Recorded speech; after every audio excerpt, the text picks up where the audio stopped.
Praise the lord, హల్లెలూయా. మీ అందరికీ వందనాలండి. ఈరోజు దేవుని వాగ్దానం యెషయా గ్రంథం 41వ అధ్యాయం 10వ వచనం.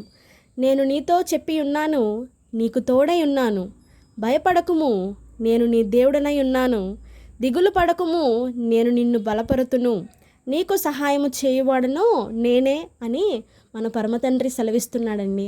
చూసారా ఆయనకి మనం అంటే ఎంత ప్రేమో. కానీ మనం మాత్రం మన జీవితంలో మన సమస్యల వైపు చూస్తూ, మన బాధల వైపు చూస్తూ, మనల్ని అతి మిక్కిలిగా ప్రేమిస్తున్న తండ్రి మనకున్నాడని మనం మర్చిపోతున్నామండి. ఒక్కసారి ఈ వాగ్దానాన్ని జ్ఞాపకం చేసుకోండి. ఆయన మనకి తోడై ఉన్నాడంట, మనల్ని భయపడొద్దని చెప్తున్నారు. ఆయన మన దేవుడై ఉన్నాడు, మనల్ని దిగులు పడొద్దని చెప్తున్నారు, మనల్ని బలపరుస్తారంట, మనకి సహాయం చేస్తారంట. ఈరోజు మనం ఎలాంటి స్థితిలో ఉన్నా, మనం ఎలాంటి వారమై ఉన్నా సరే, మన దేవుడు మనకుండి మనల్ని లేవనెత్తుతానని సెలవిస్తున్నారు కనుక ప్రతి ఒక్కరూ కూడా ఈ వాగ్దాన్ని ఎత్తుపట్టి ప్రార్థన చేయండి. మన జీవితాల్లో విజయాన్ని పొందుకుందాం. దేవుడు మిమ్మల్ని దీవించునుగాక. ఆమేన్.